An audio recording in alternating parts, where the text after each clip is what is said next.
Bon voilà, cartouche de vitesse du vent modifiée, enfin changée quoi.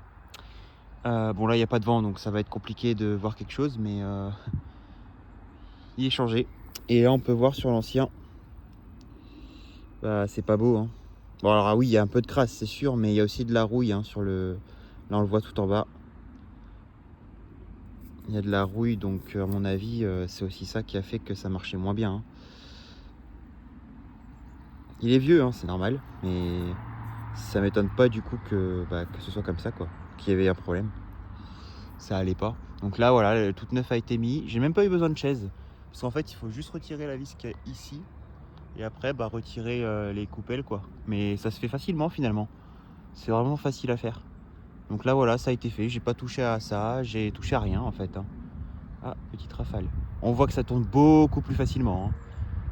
Avec le traînémomètre, avec ce vent actuel, ça tournait pas. Donc faisons simple hein. Là on voit il y a beaucoup plus de facilité.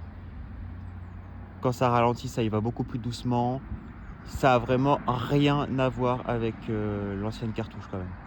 On sent qu'il est beaucoup plus sensible et c'est bien comme ça. Ça veut dire que on a bien une amélioration. Parce que bon, ce serait dommage d'acheter un nouveau truc pour que ça marche moins bien ou pareil. Donc voilà, c'est à peu près ce que je pouvais dire. Là, pour te dire, regarde, il tourne alors que je sens aucun vent en bas. C'est dire à quel point il y a une différence notable quoi. Après, tant mieux, hein, c'est une bonne chose. Au contraire, si ça bouge, c'est que ça fonctionne mieux. On voit, hein, même la girouette, elle bouge pas. Avant, la girouette était obligée de bouger pour que ça bouge en bas. Mais ouais, c'est... Il y a une différence là, elle est nette quand même. Voilà, voilà. Du coup, problème réglé. On est reparti comme en 40.